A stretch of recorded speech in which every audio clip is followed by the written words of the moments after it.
I don't think the technology is really going to be the issue because the learning curve on that stuff is super short now. It's Right. always so user friendly. I think it always comes back to this. Teaching has always been about, is, and I believe when done effectively, always will be about relationship. Modern day teaching is relationship-based teaching.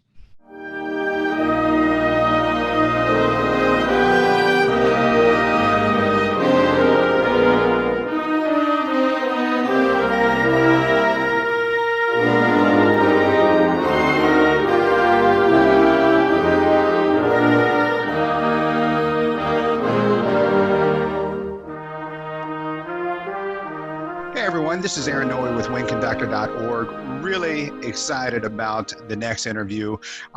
Bringing to you Grammy award-winning teacher, educator, musician, artist, author, you name it. He's incredible at it. So Mickey Smith Jr. Mickey, thank you so much for joining us. Man, hey, thank you, Aaron, for having me. Look, all that sounds good, but I tell folks this.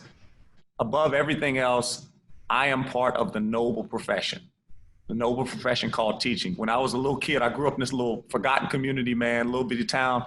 My grandmother helped raise me. She had a 3rd grade education, man. Didn't have a lot of the opportunities a lot of folks have today. But I would always remember we drive through this really affluent neighborhood and, cutting people's grass, doing different odd jobs, because I never had a summer off. Right. Okay, he was working. And she'd always point to this school and she said, teaching is a noble profession. And I began to find out people of her generation, she was born in 1910, saw teaching as a certain nobility. Like, especially in with my culture and my background, if you became a teacher, that was a pretty significant profession. And I had no idea, number one, that school she used to point to, that one day I would teach in that very school. And number two, that I'd be a part of the noble profession. And I get it now more than ever. When you get an opportunity to touch the lives of young people, there's a significance there that's like none other. So thank you for allowing me to connect with the nobility, man. Thanks for having me today. Well, it's all of our pleasure to get to know you a little bit better. Now, your childhood, I mean, that really did shape a lot of who you are and what you've done, and the not just the man that you become, but the educator, the communicator, the relationship builder that you've brought. And it's the subject of the book that you wrote also, right? Yeah, I wrote this book. Honestly, it wasn't intentional. At the start of my school year, I have a program that I operate from, one that I developed called First Days Lasting Ways. And we can talk about that later, but it's actually a course that I share online as well. But in the first days, I understand more than anything, there's only about 6 things kids really want to know. And instead of getting to all the minutia of music and all that other stuff, we delve into the heart of the matter, those key essential elements that kids want to know. And one of the things they want to know is, who is this person in front of me? Who is this educator? Who's this teacher? So I begin to just operate in a spirit of transparency. And in the first days, I share with them a story about how my first sounds, because I need you to understand, kids are weird, man. They think we just fall out of the heavens, out of the clouds, and we are magically and mysteriously musical, right? But I share with them that my first sound on the saxophone was absolutely amazingly terrible. So bad, in fact, when I played that first sound, my mom looked at me and she said, "Son, keep on going." Outside, down the driveway, across the street. And I used to practice in the woods. And in those little rural woods down here in Southwest Louisiana, I worked my craft out, and it wasn't great at all. And I began sharing this little colorful story, which when I first started sharing it, I was a little embarrassed sharing with the kids that I endured some of the same struggles they had. But what happened was that actually ingratiated me to the kids. And I think it painted me in a different picture that, oh, he's in this with us, not against us. And, oh, he's gone through some stuff and he's going to help us blaze a trail. He's going to give us what I like to call a solution route to this place called success. And the crazy thing is, you share a story with a 10 or 11-year-old and you think it's in one ear and out the other, like most things, Right. But then years go by and you run into these 10 or 11-year-olds 10 years later, 15 years later, and they got the beard, they got the gray, they got the receding hairline, they're grown-ups, and they catch you in Costco's or Walmart or Sam's by the produce section, and they say, Mr. Smith, can you tell my friend that story? And I'm telling you that because my trips to the store are pretty significant, because you run into I live in a small town, you run into every Right. kid there. And after about the third or fourth time of this happening, me having to tell this story again to an adult in the store, my wife looked at me and she said, do you realize those kids remember something from the age of 10? And I'm like, I didn't think about that, because in my mind, there's still that little kid. She Yeah. said, you need to write and pen that. So I wrote and illustrated this story, man. And it's just been a powerful thing to encourage folks in this season. That's awesome. So tell us a little bit about the area that you're in, because everybody's seeing you because of the Grammy award that you received this year, and you have been exposed to the wide community like nowhere else. But you've always had a strong program. And, I know that the common perception of strong programs goes to, we revert back and say, oh, well, they must be a really big school. They must have a lot of funding. That must be this or that and that.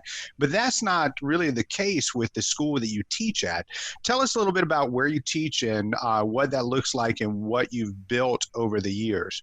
Yeah. So thank you. It is important for folks to understand. I have student teachers that I have come in each and every year, and I have a cooperation agreement with our local university. They use certain classes as a lab for their pedagogy classes. So I say all that not to brag or anything, but just to paint a picture that I have opportunities to see a lot of young educators, aspiring educators come in. And the biggest thing I always tell them is there's no overnight success, just over life success. And that when you walk into a building such as this and you see all the trappings and you see the kids and they're engaged and they're learning, I'd almost be remiss if I didn't share the humble beginnings, because when I got here, we had about 28 kids in the band program. Wow. Right? And half of them didn't want to be here. They were being held hostage because the counselor was like, you got to stay. We at least got to give my man a chance, right? So over the years, we began to do a number of things. And I always say it was really just me. But I think about those mentoring teachers that I had that maybe weren't band directors, but were on campus and that helped me in my process. I think about my administration that was incredibly supportive. I think about the community. I think about all these people. So when I say we, I guess that's really who it is.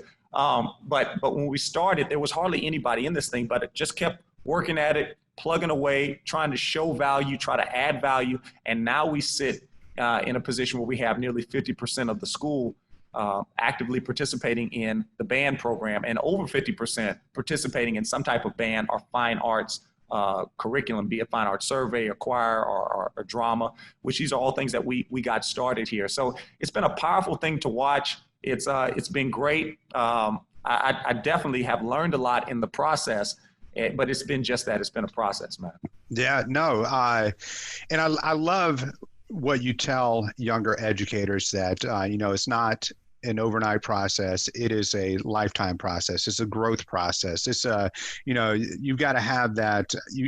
You can't walk into a program and expect it to develop overnight. So now let's dig into that a little bit, because I know everybody out there is looking for ways to engage their students to, build that program that is recognized in the community for the value that it brings to the students. So what are some of the things that you maybe credit your success through the year? What are some of the things that you've done over the years to kind of build that?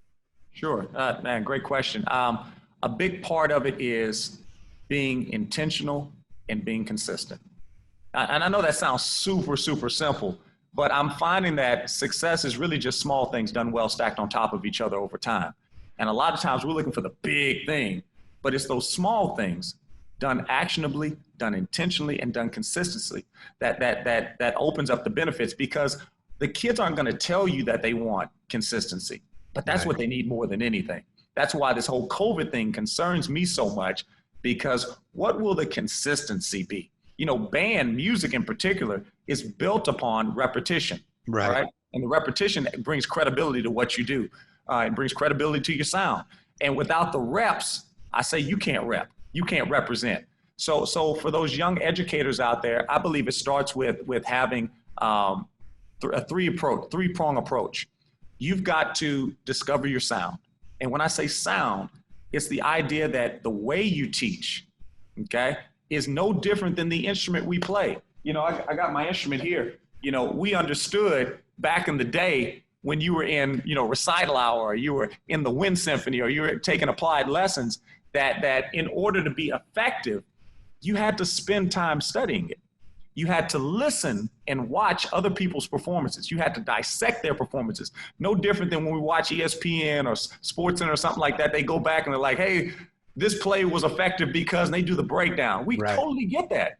But for some reason in teaching, I don't think enough people see the art form of teaching as just that, an art form.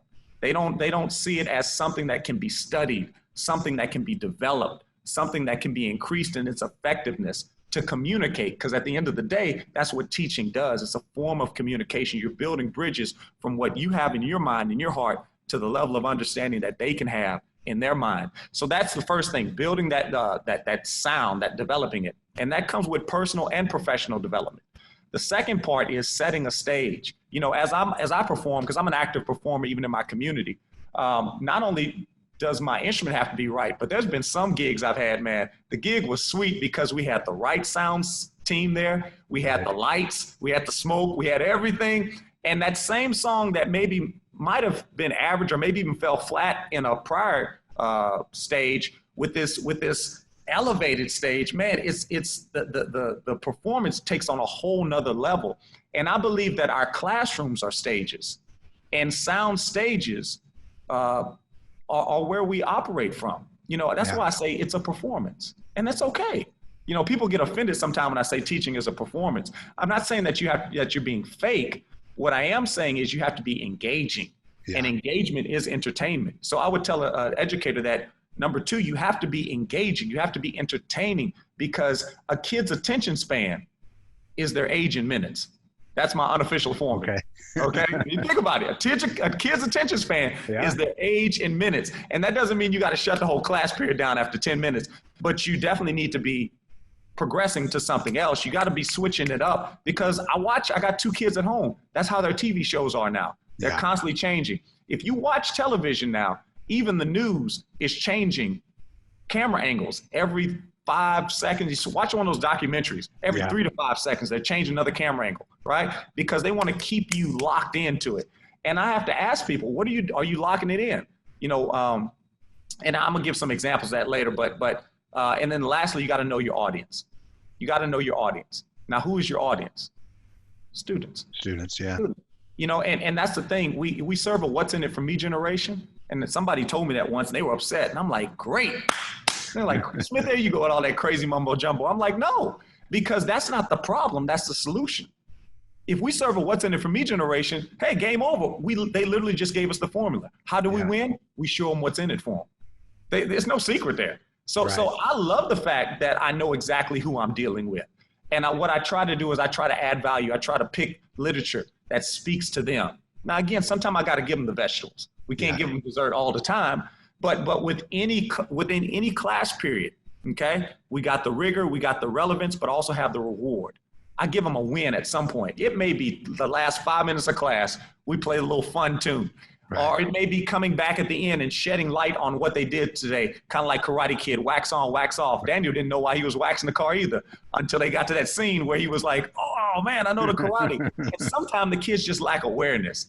It's our job as educators to show our audience the value they're getting for this show called teaching. Yeah, no, that's great. And I love that approach to it and breaking it down. And sometimes we do lose sight of one of those 3 prongs, you know, whether it's setting the stage or whether it's really focusing in on the audience and having the students be that focal point and where we're directing our energy to make that impact. And really great. So, you know, you've had a tremendous amount of success over the years, building from, 28 kids in the band program to a program that has attracted nearly half of your student population into the program. And I know especially right now, people are worried about their programs with the school closures and engaging. And I mentioned this in our pre-interview call when we were just talking and stuff like that. I was speaking with a friend in the Chicago area that has noticed that his typical retention rate, I guess they're starting to get the numbers back for enrollment in next year, and he's noticed that it's actually gone up considerably, as much as doubled going in. And it's tough right now to really engage the students with what is going on and to help build the program and sustain that program through all of this. And I just wanted to kind of talk to you a little bit about, what would be some advice that you could give? What are some of your experiences there on that side of things? Is this something that you're worried about? Yeah. Well, first, my thoughts, my prayers, my heart goes out to everybody, because, anything I say at this point, I don't want to be insensitive to anybody, because I'm concerned. I'm concerned like anybody else. My concerns are your concerns, and I think we're all in this together. But the great thing is this: we are definitely a resilient bunch. You talk about musicians and music teachers. As a jazz player, I'm not the greatest jazzer in the world, but hey, I can improvise. Right. And I think that that's going to be the key. A lot of times folks say we live in the information age, and that's true. But I think personally, we need to recoin it and think about it being the innovation age, because I think it's been innovating more than anything else. And innovation sounds all fancy and great buzzword, but really, what is innovation? It's change. It's change. So we can either embrace the innovation or we can resist it. But I read a few history books. Folks that resist it, it usually doesn't turn out good for them. So by all means, I'm not saying we need to roll over and play dead, but we definitely need to be able to some level embrace these changes, these opportunities that are coming our way, and see them as just that, an opportunity. So for me, the greatest challenge I have is probably not unique to myself, and that is I live in a rural setting. Okay. Right. We got amenities. We got the Walmart. We got different places. We're not out in the sticks totally, but relative to a Chicago or New York, we're definitely not urban in that sense. And as a result, when you're in a situation like I'm in, there's not equity in regards to maybe internet access. Across the board, I got some kids that are definitely lacking, depending on what side of the tracks they come from. If they grew up where I grew up at, that internet connection is definitely suspect, right? So how do you engage them? I don't profess to have all the answers, but I do have an idea. And one of my ideas is this. I think, World War II, I remember they were having trouble winning the war, and they had to go back because the Nazis were interpreting all their codes. They were stealing all the codes, and they had to go back to, I think it was the Navajo tribe language. Right. They had to go back to this archaic type language that was totally off the radar from probably all the industrialized nations. And that was a key element in winning the war. So in our case, sometimes we'll have to go back to the archaic, to the basic, so that we can reach that place we want to get to. And for me, I think snail mail. I think the regular mail may be an answer, guys. And hear me out on this. My little boy is going to 5th grade next year. Okay. And which, by the way, Aaron, he started on the trumpet. So he's all right. There you go. Saw the light, man. Anyway, he just started. And one of the biggest moments we had this year, my wife is also an educator. Okay. She's a middle school teacher. So between the two of us, we kind of had the homeschooling thing down pat, for the most part. Right. Yeah. But there were days where the learning still fell flat. The teaching experience was kind of frustrating for him. And then one day, he got a letter in the mail from his teacher. And it was like he got a whole nother bolt of energy, man. It just it gave him a jolt. He was like, let's go. He was excited. And to him, this letter was so exotic. What is this, Mom? He opened up the letter, he's reading it. And it did so much to just get him excited about the prospect of going back to school. And it hit me. It was like, wow, mail, old school is still good school. Old school mail is exotic to these kids. So I'm putting together some things now where we're going to do some mail outs, because I'm pretty confident still in the United Postal Service. I think they'll be able to reach some of our kids in maybe a way that technology can't. If nothing else, just to make that connection and build that that relationship. Yeah, no, that's a fantastic idea. And, I was talking to a director down in Texas, just outside of the Dallas area. Phenomenal program, kind of a rural suburb. Todd Dixon at Wiley High School, that Wiley band, and he. I broke up his interview into two parts because the second half is talking similar to what you were talking about, where he and his team a few weeks ago actually put together goodie bags for their band members.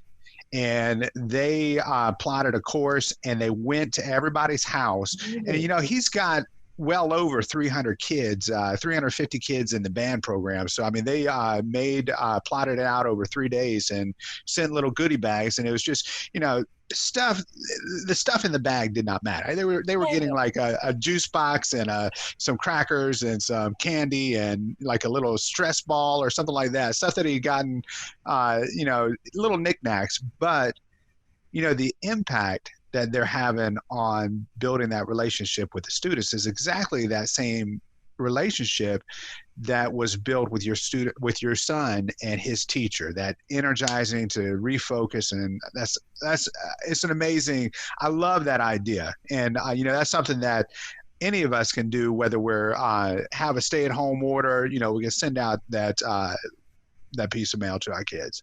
Because the technology is going to take care of itself. We're going to get the training. We're going to get the PD on it. Most of us are ahead of the curve anyway, right? Especially depending on what generation you're with. My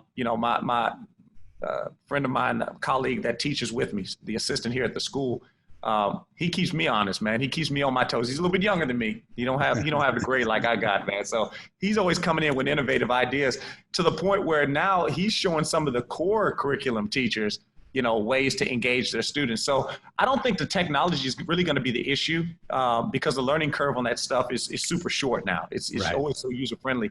I think it always comes back to this.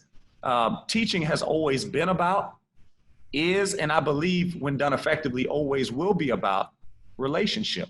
Modern day teaching is relationship-based teaching.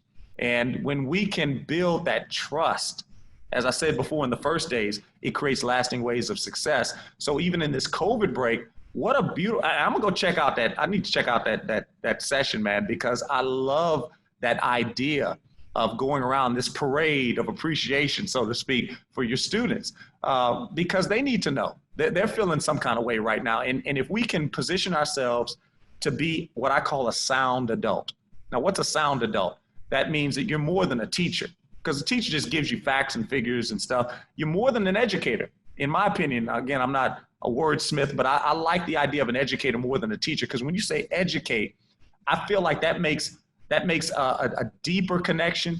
It resonates to a higher degree. It touches on stuff in the subject matter while at the same time showing you that you matter. I think that's what an educator does. But then when you got a sound adult, that's like a coach. That's like a mentor. That's that person where, and I've experienced this now, where when kids leave your class and they get in their 20s and they run into life, they're like, who can I call? And when you're that person that they think to call or reach out to, it lets you know, hey, what you're doing really makes a difference. So for all those educators out there, I would say never lose sight of what it is we were commissioned to do. And that's to change lives. And look, again, change. That's what it's all about in this season. The technology is there. It's going to innovate even in the next few months, I believe. I'm sure there's folks working on how to actually make Zoom a viable thing, maybe for a full band rehearsal, or to make Skype a viable thing. It's not viable right now, but I think it's coming. It's only a matter of time. So what we're doing is we're buying our time. And I want to encourage folks that don't give up, don't get discouraged. Just keep on going, because this too shall pass. Because everything does. But what we can't afford is we can't afford to lose our best and our brightest, because as well as I do, particularly when it comes to the electives, once it's taken away, it's so hard to be replaced and filled back in again. I think something just crossed my mind. I had an opportunity to speak with our state governor. Okay. And I asked him a question I knew he couldn't answer. I knew he couldn't tell me what I wanted. What I wanted to hear was, we gonna be okay. No worries, Mickey. And I knew he couldn't answer that because it's not his call alone. But I still asked it. I still ask it. And I did it in such a way, I wanted him and anybody under the sound of our voice, which by the way, he's very supportive of the arts. I wanted him to know that people are watching. And this thing called music is important to a great segment of folks out there. And I'm painted a picture of what COVID has taught us all. And COVID, I think, has taught us more than anything that there were some unheard sounds. Remember, I said the sound is your significance, right? Yeah. There were some unheard jobs, unheard sounds that just kind of got pushed aside in the past. You know, sanitation workers. We don't think much of them. You know, nurses, nurses aides, first line responders.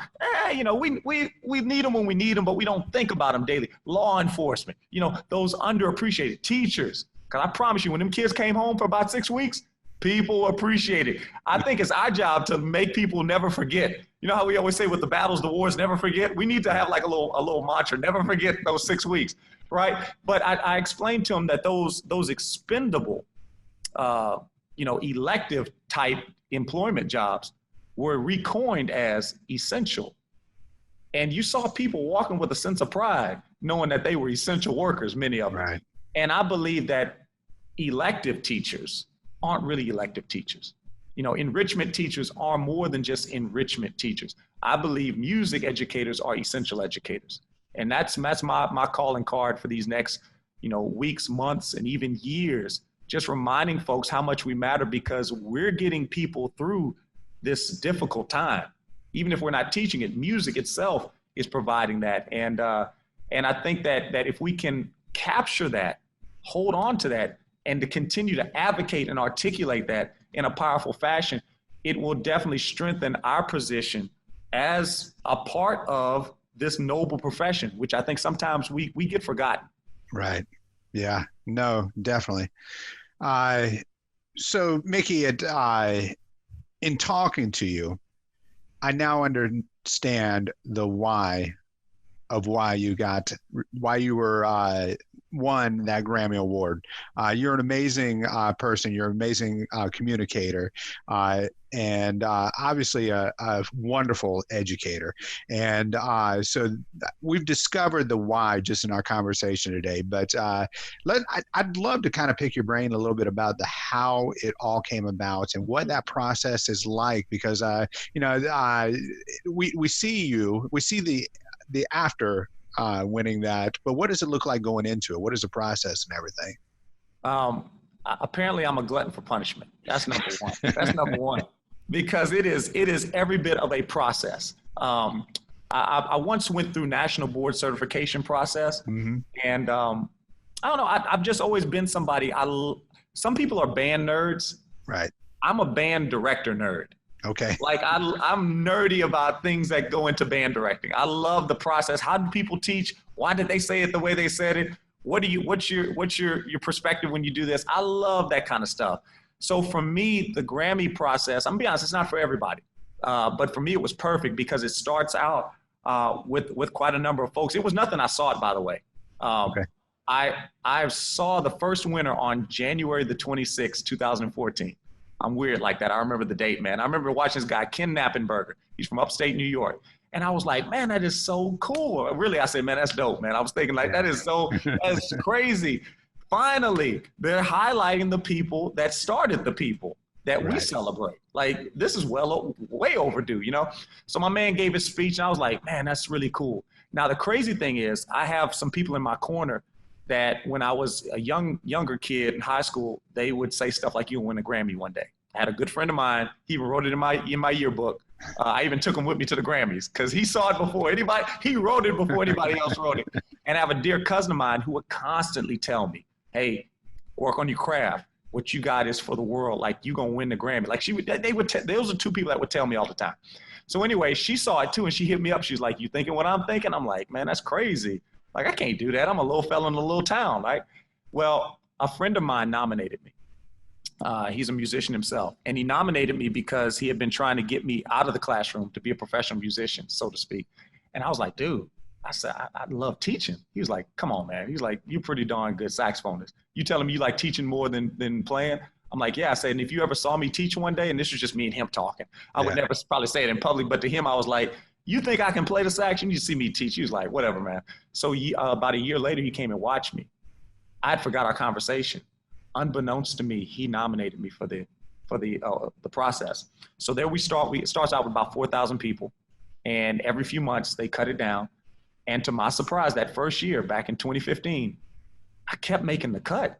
Ended up being a top 10 finalist, man. Wow. And it was amazing. It brought a lot of attention to our program. It was great. But the amount of stuff that you have to do, you got to submit artifacts, video evidence, you got to write, you got to do all this stuff. And but what it does is it makes you look within, I felt. And after that first year, I just was like, hey, let's try it again. I was like, I almost made it. Like, this is amazing. They only pick one person out of the 10, which is a bummer. I always felt like they should have took all 10, you know, because at that point, you know, everybody, and big shout out to everybody who participated in the process, because whether you made the cut or not, you were enough for somebody to say, we appreciate you, know? Exactly. And that process continued every year for about 6 years. And then I made the finals 3 times. And on this third time I made the finals, the third time was a charm, man. And I ended up making it. Personal story, as I prepared for this last year, the year before I ain't trying to be like all supernatural and spooky or anything, but I had a dream or vision. I don't want to be like too deep, but like I saw myself winning it to the point where it was so real. I called my cousin up and I was like, I think I'm gonna win this thing. Like I feel it. I just feel it in my gut. And I've had that feeling a couple times on things. Right. And I'm like, it's that same feeling. Well, fast forward, I go through that year, 2018, 2019, and I make it to the finals. And I'm like pumped. I'm like, I'm writing my acceptance speech. I'm like, it's happening. This is the year, you know. Oh man, my kids are all excited. My wife's excited. And I lose. And it hurt, man. It hurt because it wasn't even about the Grammy. It's so personal. Right. Because you're showing people, this is my heart. This is what I care about. And when they say no, it's almost like they're saying no to your class and to your kids. Right. So it hurt. And I made up my mind I wasn't going to do it again. And I called my cousin and she said, nope, you're going to do it again. And she said these words, she said, keep on going. And those words hit me hard, man, because that's the title of the book, the children's book that I wrote. And it was her little mantra that she was going through because she was going through a difficult time. And I had been speaking that to her and I'm like, dang, how you going to argue with your own words? I'm like, dang, she got me again, man. She was that cool cousin. So I didn't give up on it. And she also gave me 2 words of advice. She said, you need to wear red because that's a long story for another day, but that's the signature color. That was something that she spoke into me. And she said, you need to wear your hat because I'm a nerd, man. I'm a little band nerd. And when I'll be out on the stage, she's like, you sound good, but you look kind of corny. She said, and then look, them kids took my hair. You know, I have hair loss. So she said, I got a solution. So she surprised me and she got me a hat. And she said, whenever you go perform, you wear this hat. And she told me for the Grammy, she said, you need to wear your secret weapon. So on June 20th, I submitted my video and everything for the Grammys. And I texted her and I said, I'm gonna win this year. You know, number one, because I was ready to give up and I did, and I kept going like you told me to. And most importantly, I wore my secret weapon. And she hit me back with a response. 2 days later, as I'm walking on stage to perform, I had reached out to her that morning. I didn't hear anything back from her. And that's because 2 days later, she passed away with colon cancer. And she was that person that like got me started. She was the one that would always pour into me when I didn't sound good and would encourage me. So folks don't know this. I always felt like the hat was a little bit ostentatious. I thought it was a bit much, but it started becoming a tribute that school year, this past fall. I wore it every day because I felt so lost without her. And it made it even more sweet this year to win the Grammy. And her mother, my aunt, was also going through a difficulty with her health, and she was holding on to see me win it. And we're laying her to rest this weekend. She just passed away. So it's, how does the story go? It's the best of times and the worst of times, but in all of it, it's been a powerful time. And it's reminded me more than ever that it's not just what we teach, but it's how we reach. And those 2 individuals I just named were my sound adults. So every day I step into the classroom, I'm reminded that it's more than just the subject matter. It's about showing somebody that they have significance. It's Yeah. about showing somebody who they can be. I call it seeing yourself beyond yourself. And that's what Lisa did for me. And now I make them point to, I'm honoring everything that was lost with everything I got left. And I think that's what we should do in this COVID season. We're going to lose some things. You know, I get it. You know, there's loss of life. There may be changes in what's to come.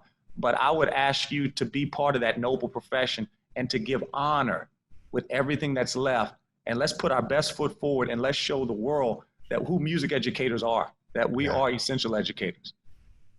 Yeah, I want to dig into that for a second about the influence of your anchors or your mentors and stuff like that. But, you know, I think I would be remiss if I didn't ask the most important question in regards to the Grammys, because I saw it on your website.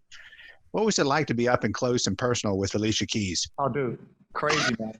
Crazy. So that wasn't supposed to happen. Okay. So look, first off, it was like country come to town, man. I had never been to Los Angeles. I'm so close. I didn't realize the seats were going to be that close. Like we could see the stage. You could see people sweating. We were that close to the stage. Wow. I was there with my wife. I also brought my cousin, who we both graduated together with. We were both in band together with, and we were first in our families to go to college. So we do a lot of stuff together. And I brought that best friend of mine that said I was going to win the Grammy. So, but they were in the nosebleeds. Me and my wife, we were on the stage, and we knew that they were going to do a presentation, but we didn't know quite how. They told us that it was going to be just like any other year, where leading up to it, I had to get all this information. I had to submit videos. They were going to show a big montage from the stage. And if you watch any other winner from the stage, Alicia Keys or whoever the host is honors them, right? And everybody claps and it's cute. Dude, a minute before we come out of commercial break, because that whole thing is live. Right. I hear somebody coming down, a producer, they got the headphones on and they're angry. Like the producers are always angry, by the way, right? They're like, where's Mikey Smith? Where's Mikey?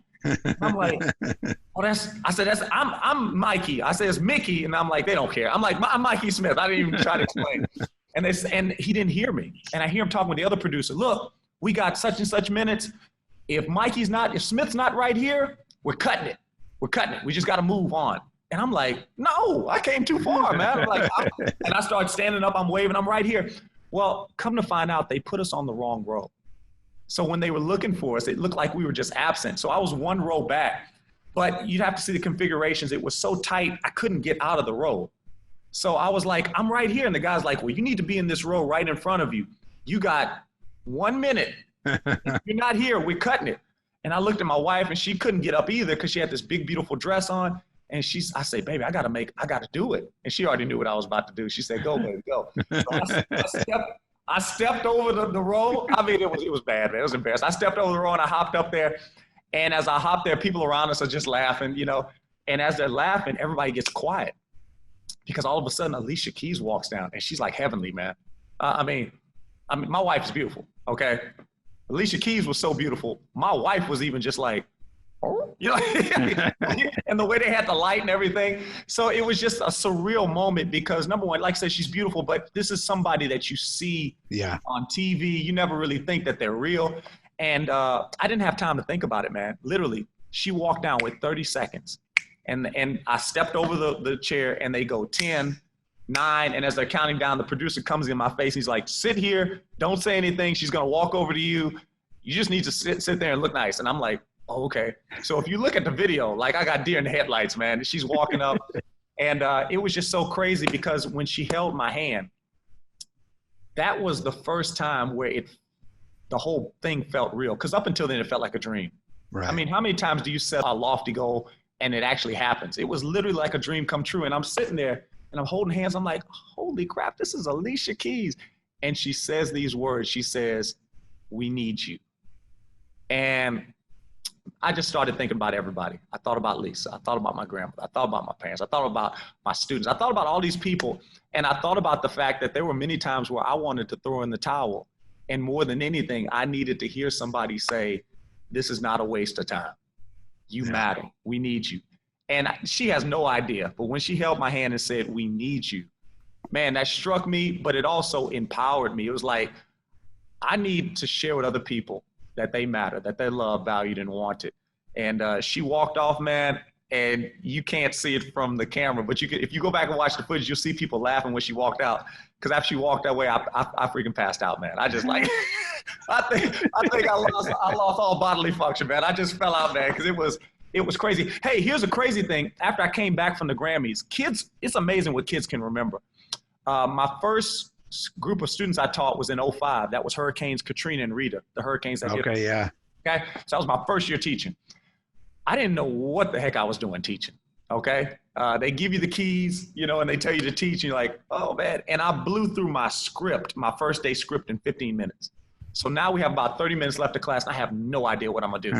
And they're getting kind of rowdy, and a few of the girls had already made up their mind they weren't gonna like me because I replaced the other teacher that they did like. And I found out later they had already plotted to give me the business, you know, and I could feel it. I could feel that I was losing it. And I said, man, what am I going to do? So I picked up my sax and I went for what I knew. And I played a song. Now, watch this. Back in 2005, in August, the first sound I ever made in the classroom was I played the song If I Ain't Got You by Alicia Keys. Well, here I have all my first year students. They're at home crying, bawling, going, oh my God, that was the first thing you played. What's the odds of that kind of stuff, man? Living a dream. No, yeah. That's it's amazing. So I did want to dig in a little bit because in our conversation, it's come up several times about the people that have influenced you as an educator. I wanted to unpack that a little bit. I know we're kind of coming up close to the end of time and everything, but how important is it for educators to have good mentorship and to seek out mentors? It's everything. You know, no person's an island. You can't do anything on your own. Matter of fact, if you look at band, you can't say the word band without the word and. Right. You know, I always say we're better together when we band together because it's not a competition. It's a collaborative. And I tell folks all the time, we should seek out folks that we can pour into and people that can pour into us because, again, me elevating in my four walls doesn't diminish you no more than a flute player diminishes a tuba player. But boy, when you put their sounds together, those timbres together are more powerful. So I tell folks all the time, you know, seek out those opportunities to learn from the people that have blazed a trail before you, because there's so many good things you can learn, so many good things. Yeah. And, you know, along that line, if somebody, you know, we're in the shutdown right now, not a lot of people getting out and moving around and everything, hoping and praying that will change in the fall, but you're actually engaging with people online. So if somebody's looking for a mentor, you've got something going on right now. Tell us a little bit about that. Yeah, thanks, Aaron. Yeah, I mean, you know, in this season, it doesn't do you any good to be celebrated or elevated or what all those things if you don't share it. And when I say share, you know, somebody helped me.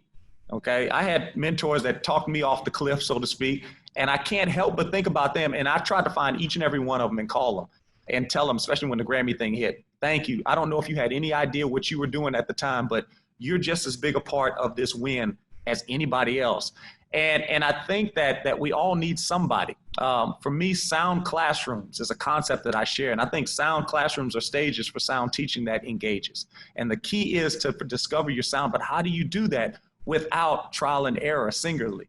You do that by connecting with others. And now more than ever, I'm reaching out to share my practices, to share my strategies and tools to help educators teach by design and not by default. Because I see that way too much where we're just, you know, just kind of loosey-goosey with it. But there's solution routes, there's paths, there's just like a cheat code on a video game. There's things that you can do that can accelerate and even, you know, just like I said, elevate the instruction to a high level, because what we want more than ever is for kids not to just go through another class or experience another lesson plan, but for them to be part of an experience that lasts for a lifetime. And that's strategic. So I have some programs that I share. I do these online courses, professional development, personal development, whatever you want to call it. And I do individual coaching for teachers as well.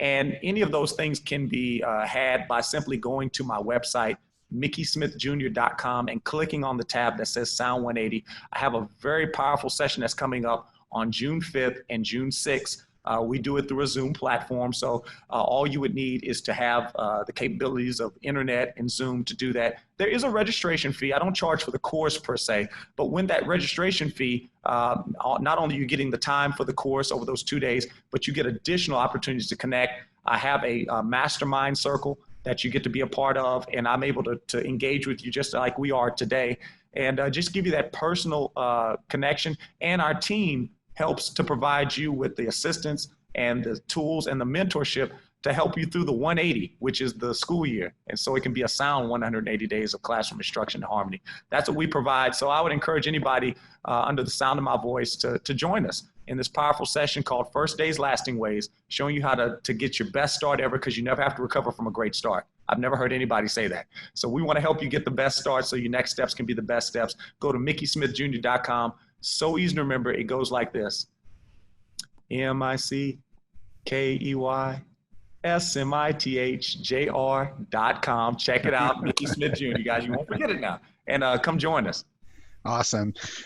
Mickey, it's been an absolute joy. It's been a pleasure. I really appreciate you coming and sharing. I know that I'm better having talked to you, looking for ways that I can improve. And every time I do this, I just find little nuggets that I can take home and question myself to ask if I am really giving my best in all areas. And it's been an absolute joy talking to you. Thank you so much for joining us.